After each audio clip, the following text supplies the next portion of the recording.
जय मां सरस्वती। आप सभी का ऑफिसर्स बिल्डर क्लासेस में स्वागत है। आज हम लोग बहुत ही इंटरेस्टेड टॉपिक करने जा रहे हैं, गांधी जी का भारत में सफल आंदोलन, दैट इज व्हाट, चंपारण सत्याग्रह। चंपारण सत्याग्रह के बारे में अगर हम बात करते हैं, गांधी जी ने इस सत्याग्रह में कौन सा तरीका अपनाया था। अब ये बहुत लोगों को लग रहा होगा कि सर क्या पूछती है। देखिए, गांधी जी ने हर सत्याग्रह में कुछ नया तरीका अपनाया है। जैसे कि चंपारण सत्याग्रह में गांधी जी ने सविनय अवज्ञा आंदोलन को अपनाया था। सविनय अवज्ञा आंदोलन क्या होता है? हम तुम्हारी बात नहीं मानेंगे, तुम हमको पीट लो लेकिन हम तुम्हारी बात नहीं मानेंगे। तो चंपारण सत्याग्रह में इन्होंने कौन सा आचरण अपनाया था? सविनय अवज्ञा आंदोलन।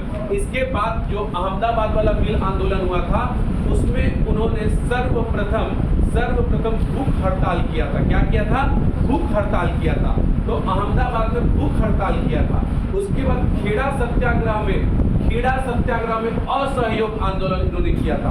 तो सब इनके आंदोलन की प्रकृति अलग अलग है। तो सविनय अवज्ञा आंदोलन का प्रकृति किसमें देखा गया? चंपारण सत्याग्रह में। अहमदाबाद में क्या देखा गया? भूख हड़ताल। और खेड़ा सत्याग्रह में क्या देखा गया? Non cooperation.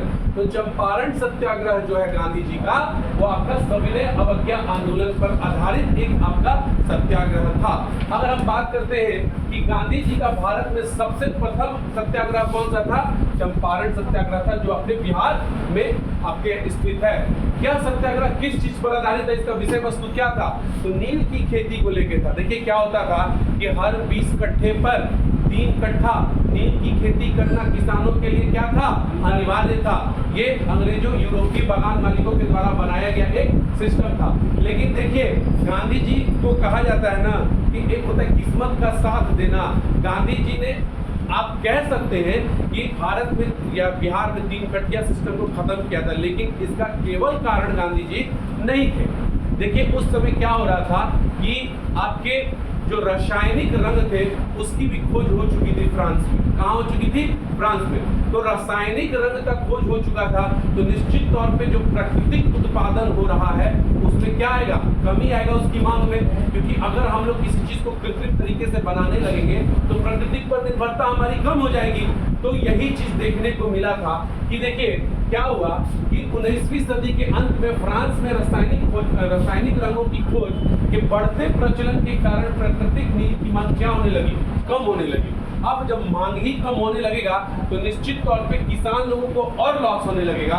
तो परिणामतः क्या होगा? चंपारण के बागान मालिक अपने कारखानों को बंद करने लगे और किसानों को भी नील का उत्पादन अब घाटे का सौदा लगने लगा।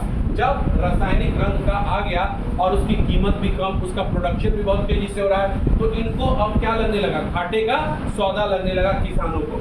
अब इसी समय यूरोपीय बागान मालिकों ने क्या किया? इसका फायदा उठाया और इस स्थिति में इन्होंने क्या कर दिया? लगान दर को मनमाने तरीके से बढ़ा दिया। जब इनको बंद करना था तो उस समय इनको लग गया था कि हम बहुत दिन तक खेती तो करवा नहीं पाएंगे, तो उसी समय इन्होंने क्या किया था? उसी समय इन्होंने इस चीज को मतलब इसको मनमाने तरीके से इसका लगान बढ़ा दिया था।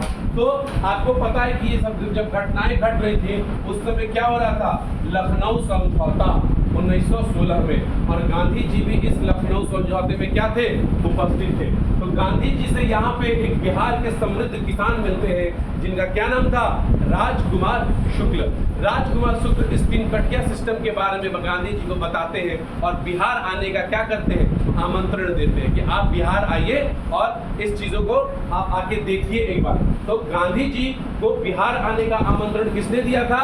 राजकुमार शुक्ल ने दिया था। अब गांधी जी चंपारण आते हैं और गांधी जी के साथ उस समय कौन कौन सहयोगी थे, ये आपके एग्जाम में ज्यादा पूछता है। आजकल सभी को पता है कि गांधी जी के द्वारा चलाया गया चंपारण सत्याग्रह था। तो इसमें देखिएगा गांधी जी के सहयोगी कौन कौन थे? राजेंद्र प्रसाद थे, मजारुल हक थे, नरहरि परेख थे, महादेव देसाई थे, जेबी कृपलानी थे, ब्रजकिशोर प्रसाद थे। ये इस समय चंपारण सत्याग्रह के दौरान गांधी जी का क्या कर रहे थे? सहयोग कर रहे थे। याद रखिए कौन कौन? राजेंद्र प्रसाद, मजहरुल हक, महादेव देसाई, जेबी कृपलानी, नरहरि परेख, ब्रजकिशोर प्रसाद इत्यादियों ने गांधी जी के साथ मिलकर आपका चंपारण सत्याग्रह को सफल नेतृत्व कराया था। गांधी जी के हस्तक्षेप के बाद सरकार को क्या करना पड़ गया था, एक जांच समिति को गठित करना पड़ गया था और उस जांच समिति के सदस्य खुद गांधी जी भी थे।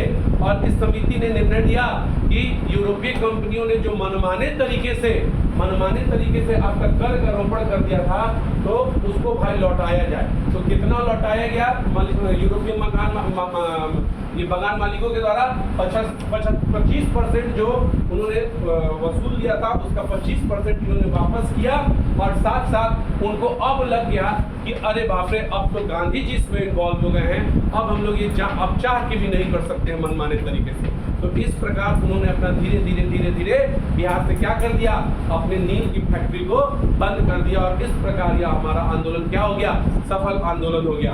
इसके बाद गांधी जी को तुरंत आमंत्रण आता है 1917 के बाद, कहाँ, अहमदाबाद मिल मजदूरों के आंदोलन को लेके।